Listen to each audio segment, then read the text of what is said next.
Hi friends, நம்ம சேனலை subscribe பண்ணிக்கோங்க. லைக் கமெண்ட்ஸ் கொடுங்க, உங்கள் ஃப்ரெண்ட்ஸ்க்கு ஷேர் பண்ணுங்கள். இப்போது பெரும் பொழுது பார்க்கலாம். பெரும் பொழுதுனா அதுதான் ஓராண்டின் 6 கூறுகள் இல்லையா? சிறு பொழுதுனா ஒரு நாளின் 6 கூறுகள்.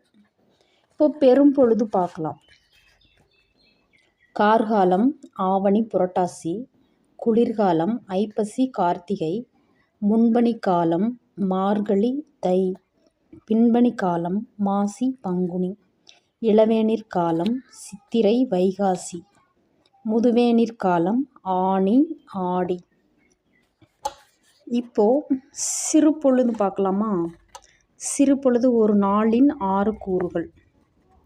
காலை 6 மணி முதல் 10 மணி வரை. நண்பகல் காலை 10 மணி முதல் 2 மணி வரை. ஏற்பாடு பிற்பகல் 2 மணி முதல் 6 மணி வரை. தேங்க்ஸ் ஃபார் வாட்சிங்.